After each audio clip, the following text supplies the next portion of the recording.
ఇంకొక సందర్భంలో సుబ్బరామను, ఎందుకంటే నేను ఇంతమంది మ్యూజిక్ డైరెక్టర్ని చూశాను కానీ అతనిలాగా ధైర్యము, మాట్లాడగలిగిన ఒక శక్తి అతనికి తప్పించి ఇంకెవ్వరికి లేదు. ఎవడు లేడు అసలు, ఇప్పటికి లేరు. ఆయన, నేను ఒక పిక్చర్లో పాట పాడాను, అది పిక్చరు అమ్మలక్కలు అనుకుంటాను. అందులో నా చేత పాడిచ్చాడు ఆయన పాట. పాడిస్తే అందులో అది ఎట్లా సాకి, ఇంకా పాట అంతా తర్వాత సంగతి, ముందు సాకి మాత్రం కన్నెమావి తోటలోన చిన్నారిల్లు కట్టి ఎన్నెన్నో కలలను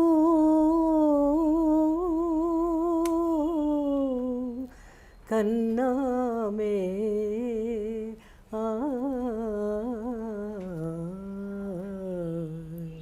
ఈ పాట రికార్డ్ చేశారు. ఇది ఆయనకి ఎంత తృప్తి ఇచ్చిందంటే సుబ్బరామన్కి ఇంకా అంత సంతోషపడిపోయాడు. ఎంత బాగా వచ్చింది ఈ పాట, ఎంత బాగా వచ్చింది అని. అంతే. ఆ ప్రొడ్యూసర్కు ఒక ఫ్రెండ్ ఒక ఆవిడ ఉన్నారు, ఆమె సింగర్. ఆమె ఏం చేశారంటే, నేనుండగా ఈ పిల్లని తీసుకొచ్చి ఎందుకు పాడించారు ఇక్కడ, ఆమె పాడకపోతే నేను పాడలేను, అదేం మహా పెద్ద ఇదని నేను పాడతాను అన్నది ఆమె. ఇది తీసేయండి అని చెప్పేసి నాకు 1000 రూపీస్ చెక్ పంపించారు ఈ పాట తీసేసి. నేను కారు ఎక్కువ వెళ్తున్నాను, అప్పుడు ఈ చెక్ తీసి, అమ్మ 1000 రూపీస్ చెక్ ఇమ్మన్నారు మీకు అన్నారు. ఆ పాట ఆమె పాడుతున్నారంటాను. మరి పాట నాది యూజ్ చేయనప్పుడు నాకు ఎందుకు ఆ చెక్ అక్కడే చించి వాడి గుమ్మాను అక్కడ పాడేసి ఎవరు ఆ సింగర్ గుర్తు చేసుకుంటే మీరు?